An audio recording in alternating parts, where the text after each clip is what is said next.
ಎಲ್ಲರಿಗೂ ನಮಸ್ಕಾರ ಸ್ನೇಹಿತರೆ. ಶುಕ್ರವಾರ ಸಾಯಂಕಾಲ 5 ಗಂಟೆಯಿಂದ 7 ಗಂಟೆಯ ಒಳಗಡೆ ಮನೆಯ ಮುಖ್ಯದ್ವಾರಕ್ಕೆ ಈ ಚಿಕ್ಕ ಗಂಟನ್ನು ಕಟ್ಟಿ 3 ಪದಾರ್ಥಗಳಿಂದ ಈ ಒಂದು ಗಂಟನ್ನು ಮಾಡಿಕೊಂಡು ಕಟ್ಟೋದ್ರಿಂದ ಖಂಡಿತವಾಗಿಯೂ ನಿಮಗಿರುವ ದಾರಿದ್ರ್ಯ ನಿವಾರಣೆಯಾಗುತ್ತದೆ. ಅಖಂಡ ರಾಜಯೋಗ ನಿಮ್ಮದಾಗುತ್ತದೆ. ಕಷ್ಟಗಳೆಲ್ಲವೂ ದೂರವಾಗುತ್ತದೆ. ಸ್ನೇಹಿತರೆ, ಬಡತನದಿಂದ ಸಾಕಷ್ಟು ನೊಂದಿದ್ದೀರಾ? ಹಣ ಕೈಯಲ್ಲಿ ನಿಲ್ತಾ ಇಲ್ಲ. ಕಷ್ಟಗಳ ಮೇಲೆ ಕಷ್ಟಗಳು ಬರ್ತಾ ಇದೆ. ಎಷ್ಟು ದುಡಿದ್ರೂ ಕೂಡ ಮತ್ತೆ ಮತ್ತೆ ಸಾಲಗಳಾಗ್ತಾ ಇದೆ. ಏನು ಮಾಡಬೇಕು ಅಂತ ತೋಚ್ತಾ ಇಲ್ಲ.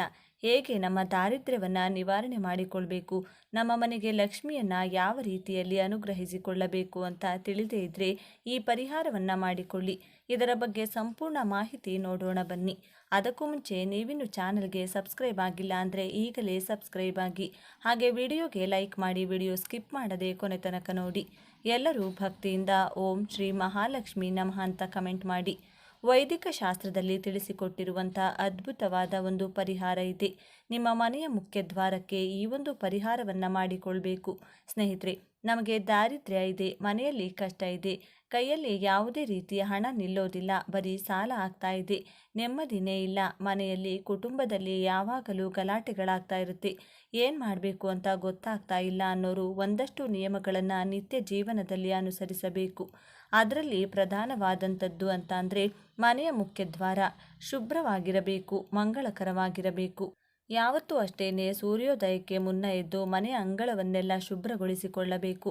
ದಾರಿದ್ರ್ಯ ಅನ್ನೋದು ಇರೋದಿಲ್ಲ. ಅರಿಶಿನವನ್ನು ಹೊಸ್ತಿಲಿಗೆ ಲೇಪನ ಮಾಡಿಕೊಂಡು ಹೊಸ್ತಿಲ ಪೂಜೆಯನ್ನು ಮಾಡಿಕೊಳ್ಳಬೇಕು. ಯಾಕಂದರೆ ಈ ಹೊಸ್ತಿಲು ಏನಿದೆ, ಮುಖ್ಯದ್ವಾರ ಏನಿದೆ, ಅಲ್ಲಿ ಲಕ್ಷ್ಮೀದೇವಿ ನಿವಾಸ ಮಾಡ್ತಿರ್ತಾಳೆ.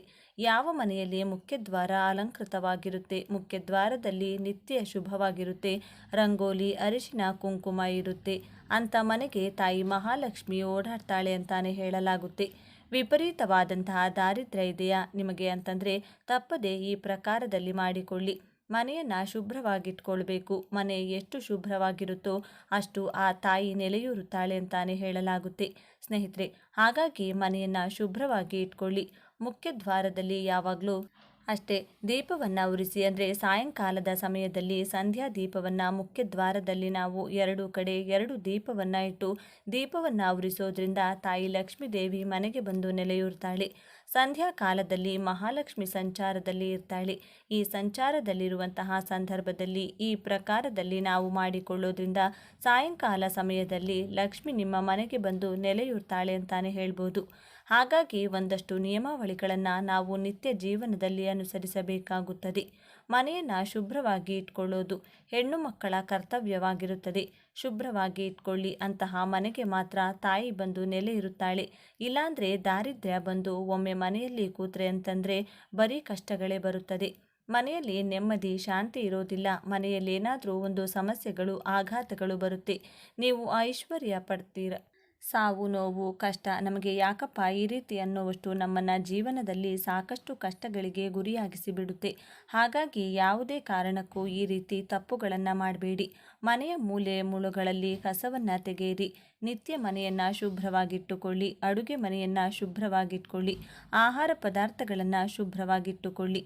ಬೀರುವನ್ನು ಶುಭ್ರವಾಗಿಟ್ಟುಕೊಳ್ಳಿ. ಬೀರುವಿನಲ್ಲಿ ನೀಟಾಗಿ ಬಟ್ಟೆಗಳನ್ನು ಜೋಡಿಸಿ ಇಟ್ಟುಕೊಳ್ಳಿ.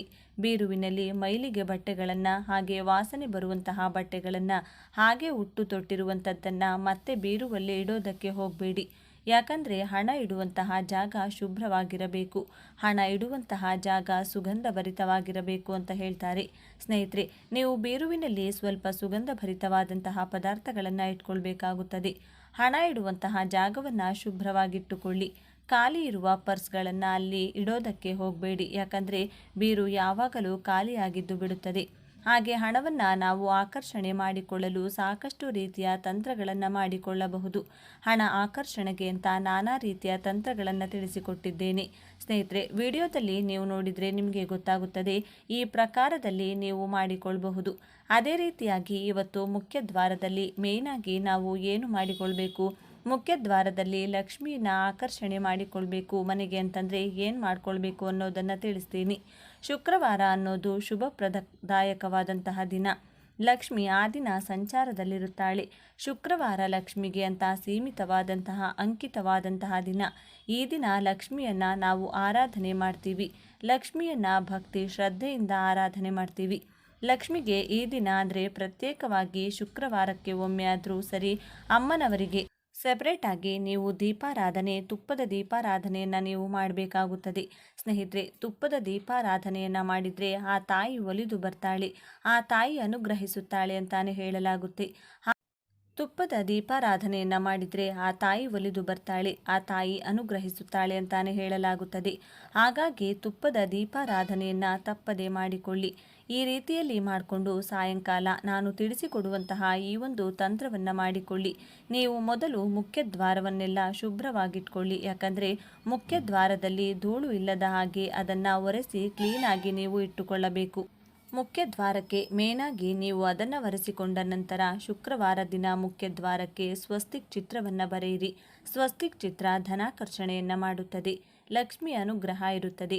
ದೇವಾನುದೇವತೆಗಳನ್ನು ಆಕರ್ಷಿಸುವಂತಹದ್ದು ಸ್ವಸ್ತಿಕ್ ಚಿತ್ರಕ್ಕೆ ಅಂತಹ ಒಂದು ಶಕ್ತಿ ಇದೆ.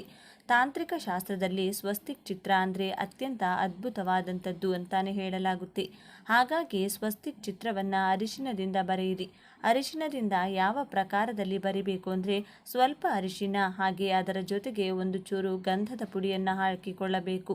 ಎರಡನ್ನ ನೀವು ಮಿಶ್ರಣ ಮಾಡಿಕೊಳ್ಳಿ. ಸ್ವಲ್ಪ ಗಂಗಾ ಜಲದ ಜೊತೆಗೆ ಮಿಶ್ರಣ ಮಾಡಿಕೊಂಡು ಆ ಒಂದು ಸುಗಂಧ ಭರಿತವಾದಂತಹ ಅರಿಶಿನದಿಂದ ನೀವು ಸ್ವಸ್ತಿಕ್ ಚಿತ್ರವನ್ನು ಬರೆದು ಆ ಸ್ವಸ್ತಿಕ್ ಚಿತ್ರಕ್ಕೆ ಸ್ವಲ್ಪ ಕುಂಕುಮದ ಬೊಟ್ಟುಗಳನ್ನು ಇಡಿ.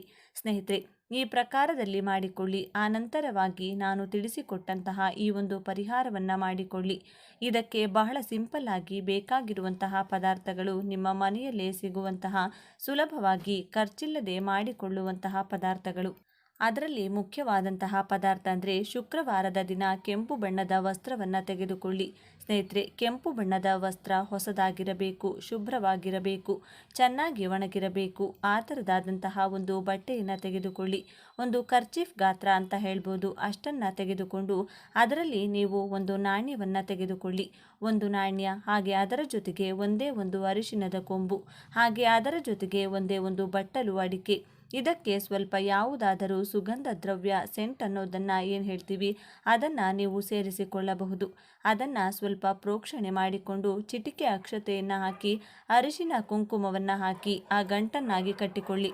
ಈ ಗಂಟನ್ನು ಕಟ್ಟಿಕೊಂಡು ಲಕ್ಷ್ಮಿ ಫೋಟೋ ಮುಂದೆ ಪೂಜೆ ಮಾಡಬೇಕಾದ್ರೇ ಅದನ್ನು ಇಟ್ಬಿಡಿ.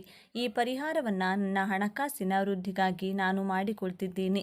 ತಾಯಿ, ನೀನು ನಮ್ಮ ಮನೆಯಲ್ಲಿ ಯಾವತ್ತೂ ಶಾಶ್ವತವಾಗಿ ನೆಲೆಯೂರುವಂತಹ ಸಂಕಲ್ಪ ಪೂರ್ವಕವಾಗಿ ಮಾಡಿಕೊಂಡ ನಂತರ ಸಾಯಂಕಾಲ 5 ಗಂಟೆಯಿಂದ 7 ಗಂಟೆಯ ಒಳಗೆ ಈ ಒಂದು ಸಂಧ್ಯಾ ಕಾಲ ಏನಿದೆ ನೋಡಿ, ಗೋಧೂಳಿ ಸಮಯ, ಈ ಸಮಯದಲ್ಲಿ ನಿಮ್ಮ ಮನೆಯ ಮುಖ್ಯ ದ್ವಾರಕ್ಕೆ ಇದನ್ನು ಕಟ್ಟಿಬಿಡಿ.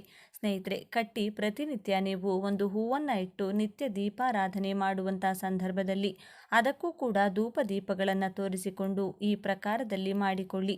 ಪ್ರತಿ ಶುಕ್ರವಾರ ನೀವು ಬದಲಾಯಿಸುವಂಥದ್ದೇನಿಲ್ಲ. ಒಂದು 15 ದಿನಕ್ಕೊಮ್ಮೆ, ತಿಂಗಳಿಗೊಮ್ಮೆ ಬದಲಾಯಿಸಿದ್ರೂ ಕೂಡ ಆಗುತ್ತೆ. ಈ ರೀತಿ ಮಾಡಿಕೊಂಡ ನಂತರ ನಿಮಗೆ ಖಂಡಿತವಾಗಿಯೂ ಅತ್ಯಂತ ಅದ್ಭುತವಾಗಿ ನಿಮಗೆ ಅದೃಷ್ಟ ಬರ್ತಾ ಇರುತ್ತೆ. ಈ ವಸ್ತುಗಳನ್ನು ನೀವು ₹1 ನಾಣ್ಯ ಏನಿರುತ್ತೆ ನೋಡಿ, ಅದನ್ನು ನೀವು ಯಾವುದಾದರೂ ದೇವಾಲಯದ ಹುಂಡಿಯಲ್ಲಿ ಹಾಕಿಕೊಳ್ಳಿ. ಬದಲಾಯಿಸಿದ ನಂತರ ಅರಿಶಿನದ ಕೊಂಬು, ಅಡಿಕೆಯನ್ನು ನೀವು ಯಾವುದಾದರೂ ಗಿಡದ ಹತ್ರ ಹಾಕಿಕೊಳ್ಳಿ. ಸ್ನೇಹಿತರೆ, ಇಷ್ಟು ಸಿಂಪಲ್ ಆಗಿ ಮಾಡಿಕೊಳ್ಳುವಂಥದ್ದು. ಈ ಚಿಕ್ಕ ಪರಿಹಾರ ಮಾಡಿಕೊಂಡು ನೋಡಿ, ನಿಮ್ಮ ಜೀವನದಲ್ಲಿ ನೀವು ಮುಟ್ಟಿದ್ದೆಲ್ಲವೂ ಬಂಗಾರವಾಗುತ್ತದೆ, ಕಷ್ಟಗಳೆಲ್ಲವೂ ದೂರವಾಗುತ್ತದೆ, ಬಡತನ ಹೋಗಿ ಶ್ರೀಮಂತಿಕೆಯ ಜೀವನ ನಿಮ್ಮದಾಗುತ್ತದೆ. ಸರಿ ಸ್ನೇಹಿತರೆ, ಈ ಮಾಹಿತಿ ನಿಮಗೆ ತುಂಬ ಉಪಯುಕ್ತವಾಗಿದೆ ಎಂದು ಭಾವಿಸ್ತೇನೆ. ಈ ಮಾಹಿತಿಯನ್ನು ತಪ್ಪದೆ ಲೈಕ್ ಮಾಡಿ, ಶೇರ್ ಮಾಡಿ. ನೀವು ಹೊಸಬರಾಗಿದ್ದರೆ ನಮ್ಮ ಈ ಚಾನಲ್ಗೆ ಈ ಕೂಡಲೇ ಸಬ್ಸ್ಕ್ರೈಬ್ ಮಾಡಿಕೊಳ್ಳಿ. ನಮ್ಮ ಹೊಸ ಮಾಹಿತಿಯನ್ನು ತಿಳಿಯಲು ಪಕ್ಕದಲ್ಲಿರುವ ಬೆಲ್ ಐಕಾನ್ ಕ್ಲಿಕ್ ಮಾಡಿ. ಎಲ್ಲರೂ ಭಕ್ತಿಯಿಂದ ಓಂ ಶ್ರೀ ಮಹಾಲಕ್ಷ್ಮಿ ನಮಃ ಅಂತ ಕಮೆಂಟ್ ಮಾಡಿ. ಜೀವನದಲ್ಲಿ ಅದೃಷ್ಟವಿದ್ದರೆ ಸುಖ, ಸಂಪತ್ತು ಎಲ್ಲವೂ ನಮ್ಮನ್ನರಸಿ ಬರುತ್ತದೆ. ಅದೃಷ್ಟವನ್ನು ಮನೆಗೆ ಬರಮಾಡಿಕೊಳ್ಳಲು ನಾವು ಯಾವ ಕ್ರಮ ಕೈಗೊಳ್ಳಬಹುದು ಎನ್ನುವುದನ್ನು ಜ್ಯೋತಿಷ್ಯ ಶಾಸ್ತ್ರದಲ್ಲಿ ವಿವರಿಸಲಾಗಿದೆ. ನಾವೆಲ್ಲರೂ ನಮ್ಮ ಜೀವನದಲ್ಲಿ ಅದೃಷ್ಟ ಬದಲಾಗಲಿ ಎಂದು ಹಾರೈಸುತ್ತೇವೆ ಮತ್ತು ಪ್ರಾಮಾಣಿಕವಾಗಿ ನಾವೆಲ್ಲರೂ ಅದನ್ನು ಪ್ರಯತ್ನಿಸುತ್ತಲೂ ಒಂದಲ್ಲ ಒಂದು ಮಾರ್ಗವನ್ನು ಅವಲಂಬಿಸಿದ್ದೇವೆ. ಕೆಲವರು ಧಾರ್ಮಿಕ ಸ್ಥಳಕ್ಕೆ ಭೇಟಿ ನೀಡುವುದರ ಮೂಲಕ ನಮ್ಮ ಅದೃಷ್ಟ ಬದಲಾಗುತ್ತದೆ ಎಂದುಕೊಂಡರೆ, ಮತ್ತೊಂದೆಡೆ ದೇವರೊಂದಿಗೆ ಸಂಪರ್ಕ ಹೊಂದಲು ಮತ್ತು ಆತನ ಆಶೀರ್ವಾದವನ್ನು ಪಡೆಯಲು ಧ್ಯಾನವನ್ನು ಅನುಸರಿಸುವುದನ್ನು ಪರಿಗಣಿಸುತ್ತಾರೆ. ಆದಾಗ್ಯೂ ಅದೃಷ್ಟವನ್ನು ಸಾಧಿಸುವ ಈ ವಿಧಾನಗಳಿಗೆ ಸೇರ್ಪಡೆ ಅಂದರೆ ಅದೃಷ್ಟ ತರುವ ವಸ್ತು ಯಾವುದು ಗೊತ್ತಾ? ಮನೆಯಲ್ಲಿ ಹಣಕಾಸಿನ ಸಮಸ್ಯೆಗಳು ಇರಬಾರದು. ಸಾಲದ ಸಮಸ್ಯೆಗಳೆಲ್ಲ ನಿವಾರಣೆಯಾಗಬೇಕು. ಮಾಡುವಂತಹ ಕೆಲಸಗಳಲ್ಲೆಲ್ಲ ಯಶಸ್ಸು ದೊರೆಯಬೇಕು. ಸಂತಾನ ಪ್ರಾಪ್ತವಾಗಬೇಕು ಹಾಗೂ ಮಕ್ಕಳು ಸಹ ಓದಬೇಕು ಹಾಗೂ ಕೆಲಸ ಕಾರ್ಯಗಳಲ್ಲಿ ಮುಂದೆ ಬರಬೇಕು ಎಂದರೆ ಅದಕ್ಕೆ ಮಹಾಲಕ್ಷ್ಮಿಯ ಅನುಗ್ರಹ ಬೇಕೇ ಬೇಕು. ಆತ್ಮೀಯರೇ, ಈ ಒಂದು ಬೀಜವನ್ನು ನಮ್ಮ ಹಿಂದೂ ಧರ್ಮದಲ್ಲಿ ಅತ್ಯಂತ ಶುಭಕರವಾದ ಅದೃಷ್ಟದ ವಸ್ತು ಎಂದೇ ಪರಿಗಣನೆ ಮಾಡಲಾಗುತ್ತದೆ. ಈ ಬೀಜಗಳನ್ನು ಚಿನ್ನಕ್ಕೆ ಸಮಾನವಾಗಿ ಪರಿಗಣಿಸಲಾಗುತ್ತದೆ. ಈ ಬೀಜಗಳು ಮನೆಯಲ್ಲಿದ್ದರೆ ಸಾಕು, ಮಹಾಲಕ್ಷ್ಮೀ ದೇವಿ ಕೃಪೆಗೆ ಪಾತ್ರರಾಗಬಹುದು. ಸಂಪತ್ತು ಆಕರ್ಷಿತಗೊಳ್ಳುವುದಲ್ಲದೆ ಗ್ರಹದೋಷಗಳಿಗೂ ಸಹ ಪರಿಹಾರವನ್ನು ಕಂಡುಕೊಳ್ಳಬಹುದು. ಮುರಿದ ಸಂಬಂಧಗಳನ್ನು ಮರುನಿರ್ಮಿಸಲು, ನಕಾರಾತ್ಮಕತೆಯನ್ನು ದೂರ ಮಾಡಲು ಹಾಗೂ ಅಪಾಯಗಳ ವಿರುದ್ಧ ಹೋರಾಡಲು ಈ ಬೀಜಗಳು ಪರಿಣಾಮಕಾರಿಯಾಗಿ ಕೆಲಸ ಮಾಡುತ್ತವೆ. ನಾವಿಂದು ಹೇಳ ಹೊರಟಿರುವಂಥ ವಸ್ತುವಿನ ಹೆಸರೇ ಗುಲಗಂಜಿ. ಕಡು ಕೆಂಪಗಿನ ಮೈಬಣ್ಣ ಹಾಗೂ ಕಪ್ಪು ಚುಕ್ಕೆ ಇರುವಂತಹ ಸಣ್ಣ ಬೀಜವೇ ಗುಲಗಂಜಿ. ಇದು ಮೊಟ್ಟೆಯ ಆಕಾರದಲ್ಲಿರುತ್ತದೆ. ನಮ್ಮ ಈ ಪ್ರಸ್ತುತ ಸಂಚಿಕೆಯಲ್ಲಿ ಗುಲಗಂಜಿ ಏಕಿಷ್ಟು ವಿಶೇಷ, ಈ ಗುಲಗಂಜಿಯಿಂದ ಲಕ್ಷ್ಮಿ ಕಟಾಕ್ಷಕ್ಕೆ ಪಾತ್ರರಾಗುವುದು ಹೇಗೆ ಎಂಬಿತ್ಯಾದಿ ಕುತೂಹಲಭರಿತ ಮಾಹಿತಿಗಳನ್ನೆಲ್ಲ ಒಂದೊಂದಾಗಿ ತಿಳಿದುಕೊಳ್ಳೋಣ. ಅದಕ್ಕೂ ಮುಂಚೆ ನೀವಿನ್ನು ಚಾನಲ್ಗೆ ಸಬ್ಸ್ಕ್ರೈಬ್ ಆಗಿಲ್ಲ ಅಂದರೆ ಈಗಲೇ ಸಬ್ಸ್ಕ್ರೈಬ್ ಆಗಿ, ಹಾಗೆ ವಿಡಿಯೋಗೆ ಲೈಕ್ ಮಾಡಿ, ವಿಡಿಯೋ ಸ್ಕಿಪ್ ಮಾಡದೆ ಕೊನೆ ತನಕ ನೋಡಿ. ಎಲ್ಲರೂ ಭಕ್ತಿಯಿಂದ ಓಂ ಶ್ರೀ ಮಹಾಲಕ್ಷ್ಮಿ ನಮಃ ಅಂತ ಕಮೆಂಟ್ ಮಾಡಿ. ಗುಲಗಂಜಿ, ಈ ಮಣಿಗಳನ್ನು ಹಿಂದೂ ಧರ್ಮದಲ್ಲಿ ಅತ್ಯಂತ ಶುಭಕರವಾದ ಅದೃಷ್ಟದ ವಸ್ತು ಎಂದು ಪರಿಗಣಿಸಲಾಗಿದೆ. ಇದರ ಗಿಡಗಳು ಹೆಚ್ಚಾಗಿ ಅರಾವಳಿ ಪರ್ವತದಲ್ಲಿ ಬೆಳೆಯುತ್ತವೆ. ನಂಬಿಕೆಯ ಪ್ರಕಾರ ಇದು ಯಾರ ಕೈ ಸೇರಬೇಕೋ ಅವರ ಕೈಯನ್ನೇ ಸೇರುತ್ತದೆಯಂತೆ.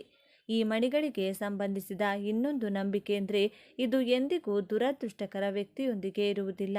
ಆದ್ದರಿಂದ ನೀವು ಅವುಗಳನ್ನು ಕಳೆದುಕೊಂಡ್ರೆ ನಿಮ್ಮ ಕರ್ಮವನ್ನು ನೀವು ಬದಲಾಯಿಸಬೇಕಾಗಿದೆ ಎನ್ನುವುದನ್ನು ಅರ್ಥ ಮಾಡಿಕೊಳ್ಳಿ. ಈ ಮಣಿಗಳು ಲಕ್ಷ್ಮೀ ದೇವರನ್ನು ಸಂಕೇತಿಸುತ್ತವೆ. ಆದ್ದರಿಂದ ಯಾವಾಗಲೂ ಲಾಕರ್, ಪರ್ಸ್, ವ್ಯಾಲೆಟ್ ಇತ್ಯಾದಿಗಳಲ್ಲಿ ಇಡಬೇಕು. ಇವು ಸಂಪತ್ತನ್ನು ನೀಡುವುದರ ಜೊತೆಗೆ ಮುರಿದ ಸಂಬಂಧಗಳನ್ನು ಪುನರ್ನಿರ್ಮಿಸಲು, ನಕಾರಾತ್ಮಕತೆಯನ್ನು ದೂರವಿಡಲು ಮತ್ತು ದೈಹಿಕ ಅಪಾಯಗಳ ವಿರುದ್ಧ ಹೋರಾಡಲು ಗುಲಗಂಜಿ ಮಣಿಗಳು ಸಹಾಯ ಮಾಡುತ್ತವೆ. ಇನ್ನೊಂದು ವಿಚಾರವೆಂದರೆ ಈ ಗುಲಗಂಜಿ ಅತ್ಯಂತ ವಿಷಕಾರಿಯೂ ಹೌದು. ಗುಲಗಂಜಿ ನೋಡಲು ಕೃತಕ ವಸ್ತುವಿನಂತೆ ಕಂಡುಬಂದರೂ ಇದೊಂದು ಪ್ರಕೃತಿದತ್ತವಾಗಿ ಬರುವಂತಹ ಸಂಪತ್ತು. ಗುಲಗಂಜಿ ದ್ವಿದಳ ಸಸ್ಯಗಳಲ್ಲಿ ಬಿಡುವಂತಹ ಒಂದು ಬೀಜ. ಇದರ ಗಾತ್ರ ಹಲಸಂದೆ ಕಾಳಿನಷ್ಟಿರುತ್ತದೆ. ಕೆಂಪು ಬಣ್ಣದ ಚಿಕ್ಕ ಹವಳಗಳಂತೆ ಇರುವುದರಿಂದ ಹವಳ ಬಟಾಣಿ ಎಂದು ಸಹ ಕರೆಯುತ್ತಾರೆ. ಗುಲಗಂಜಿಯ ಗಿಡ ಹಳದಿ ಬಣ್ಣದ್ದಾಗಿದ್ದು ಕೆಂಪು ಹೂಗಳನ್ನು ಬಿಡುತ್ತದೆ. ಇದು ಬೇರೆ ಮರಗಳನ್ನು ಆಶ್ರಯಿಸಿ ಬೆಳೆಯುವಂತಹ ಬಳ್ಳಿಯಾಗಿದೆ. ಸಾಮಾನ್ಯವಾಗಿ ಒಂದು ಗೊಂಚಲಿನಲ್ಲಿ ಅನೇಕ ಫಲಗಳಿರುತ್ತವೆ. ಒಂದೊಂದು ಫಲದಲ್ಲಿಯೂ ಸಹ 3 ರಿಂದ 5 ಬೀಜಗಳಿರುತ್ತವೆ. ಕಾಡುಗಳಲ್ಲಿ ಯಥೇಚ್ಛವಾಗಿ ಬೆಳೆಯುವುದರಿಂದ ಗುಲಗಂಜಿಯನ್ನು ಕಾಡಿನ ರಾಣಿ ಎಂದು ಸಹ ಕರೆಯಲಾಗುತ್ತದೆ.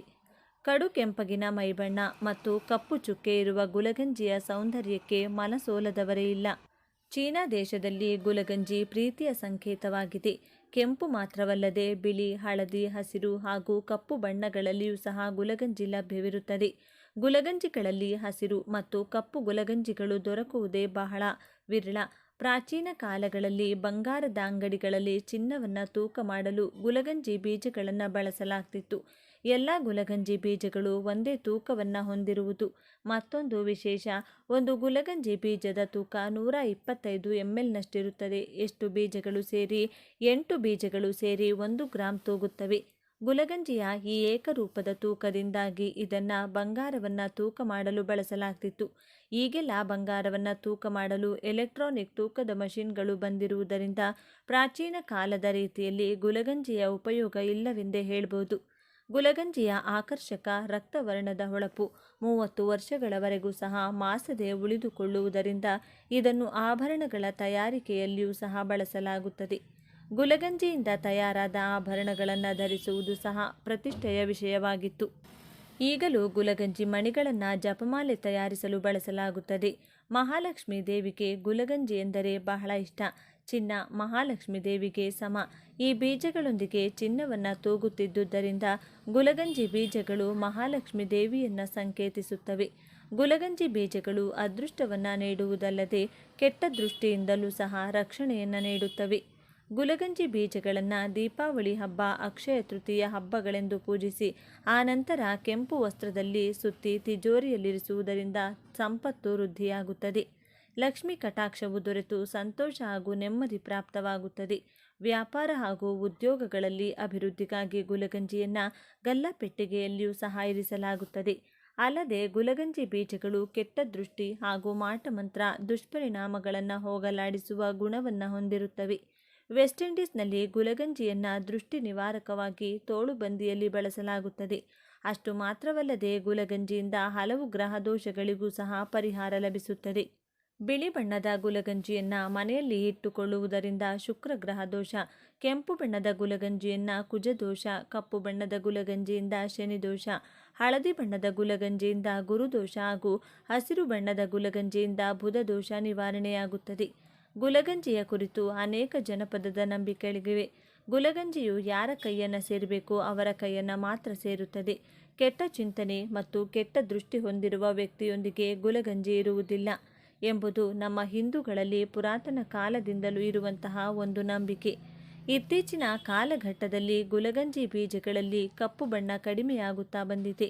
ಯಾವಾಗ ಗುಲಗಂಜಿಯಲ್ಲಿ ಕಪ್ಪು ಬಣ್ಣವೇ ಇರುವುದಿಲ್ಲವೋ ಆಗ ಪ್ರಳಯವಾಗುತ್ತದೆ ಎಂಬುದು ಜನಪದದ ನಂಬಿಕೆ. ಎಲ್ಲ ವಸ್ತುಗಳಲ್ಲಿಯೂ ಒಳ್ಳೆಯದು ಮತ್ತು ಕೆಟ್ಟದ್ದು ಎಂಬ ಎರಡು ಮುಖಗಳಿರುವಂತೆ ಗುಲಗಂಜಿಯಲ್ಲಿಯೂ ಸಹ ಒಂದು ಕೆಟ್ಟ ಅಂಶವಿದೆ. ಅದೇ ಗುಲಗಂಜಿಯಲ್ಲಿರುವಂತಹ ವಿಷ. ಗುಲಗಂಜಿಯ ಬೀಜದಲ್ಲಿ ಅಬ್ರಿನ್ ಎಂಬ ಅಪಾಯಕಾರಿ ವಿಷವಿರುತ್ತದೆ. ಇದು ನಾಗರ ಹಾವಿನ ವಿಷಕ್ಕಿಂತಲೂ ಬಹಳ ವಿಷಕಾರಿ. ಮತ್ತೊಂದು ವಿಶೇಷತೆ ಎಂದರೆ ಗುಲಗಂಜಿಯ ಬೀಜದಲ್ಲಿ ಮಾತ್ರ ಈ ವಿಷವಿರುತ್ತದೆ. ಕಾಂಡ, ಎಲೆಗಳಲ್ಲಿ ಈ ವಿಷ ಕಂಡು ಬರುವುದಿಲ್ಲ. ಅದರಲ್ಲಿಯೂ ಗುಲಗಂಜಿ ಬೀಜದ ಮೇಲ್ಭಾಗದಲ್ಲಿ ಯಾವುದೇ ವಿಷವಿರುವುದಿಲ್ಲ. ಬೀಜದ ತಿರುಳಿನಲ್ಲಿ ವಿಷವಿರುತ್ತದೆ. ಹಾಗಾಗಿಯೇ ಬೀಜವನ್ನು ಜಗಿದರೆ ಅಪಾಯವಾಗುವ ಸಾಧ್ಯತೆ ಇರುತ್ತದೆ. ಏಕೆಂದರೆ ಬೀಜವನ್ನು ಅಗೆದಾಗಲೇ ಅದರ ವಿಷಕಾರಿ ಹೊರಗೆ ಬರುವುದು. ಇದೇ ಕಾರಣಕ್ಕೆ ಮಕ್ಕಳಿಂದ ಗುಲಗಂಜಿಯನ್ನು ದೂರವಿಡಲೇಬೇಕು. ಗುಲಗಂಜಿಯಲ್ಲಿರುವ ವಿಷದ ಕಾರಣದಿಂದಾಗಿಯೇ ಗುಲಗಂಜಿಯನ್ನು ವಿಶ್ವಯುದ್ಧದಲ್ಲಿ ಶತ್ರು ಸೈನಿಕರನ್ನು ಕೊಲ್ಲಲು ಬಳಸಲಾಗಿತ್ತು ಎಂಬ ಬಗ್ಗೆ ದಾಖಲೆಗಳಿವೆ. ಗುಲಗಂಜಿ ಬೀಜಗಳನ್ನು ಅರೆದು ಯುದ್ಧಕ್ಕೆ ಬಳಸುವ ಖಡ್ಗ, ಕತ್ತಿ ಹಾಗೂ ಇತರ ಆಯುಧಗಳಿಗೆ ಲೇಪಿಸಿ ಶತ್ರು ಸೈನಿಕರನ್ನು ಕೊಲ್ಲಲು ಬಳಸುತ್ತಿದ್ದರಂತೆ. ವಿಷದ ಕಾರಣದಿಂದಾಗಿಯೇ ಗುಲಗಂಜಿಯ ಬೀಜಗಳನ್ನು ಕೀಟನಾಶಕ, ಕಳೆನಾಶಕಗಳಾಗಿ ಬಳಸಲಾಗುತ್ತದೆ. ಗುಲಗಂಜಿಯ ಬೀಜ ವಿಷವಾದರೂ ಗುಲಗಂಜಿ ಸಸ್ಯದಲ್ಲಿ ಅನೇಕ ಕಡೆ ಇರುವುದರಿಂದ ಅದು ಔಷಧಗಳ ಗಣಿಯಾಗಿದೆ. ಹಾಗಾಗಿಯೇ ಆಯುರ್ವೇದದಲ್ಲಿ ಗುಲಗಂಜಿಯನ್ನು ಔಷಧವಾಗಿ ಬಳಸಲಾಗುತ್ತದೆ. ಸಂಧಿವಾತ, ಜ್ವರ, ಚರ್ಮರೋಗ, ಬಾಯಿ ಹುಣ್ಣು, ಹಲ್ಲು ನೋವು, ಮಾನಸಿಕ ಕಾಯಿಲೆಗಳು, ಅಲ್ಸರ್, ವಾತ, ಶ್ವಾಸಕೋಶದ ಸಂಬಂಧಿತ ಕಾಯಿಲೆಗಳು, ಕೂದಲು ಉದುರುವಿಕೆಗೆ, ನೆಗಡಿ ಹೀಗೆ ಅನೇಕ ಸಮಸ್ಯೆಗಳಿಗೆ ಗುಲಗಂಜಿಯ ಬೇರು ಮತ್ತು ಎಲೆಗಳನ್ನು ಬಳಸಲಾಗುತ್ತದೆ.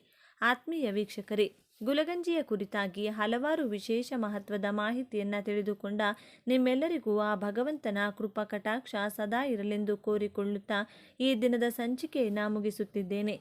ವೀಕ್ಷಕರೇ, ನಿಮಗೆ ಈ ವಿಡಿಯೋ ಇಷ್ಟವಾಗಿದ್ದಲ್ಲಿ ಲೈಕ್ ಮಾಡಿ, ಶೇರ್ ಮಾಡಿ ಮತ್ತು ಸಬ್ಸ್ಕ್ರೈಬ್ ಮಾಡಿ ಹಾಗೂ ಬೆಲ್ ಬಟನ್ ಒತ್ತೋದನ್ನು ಮರಿಬೇಡಿ. ಧನ್ಯವಾದಗಳು.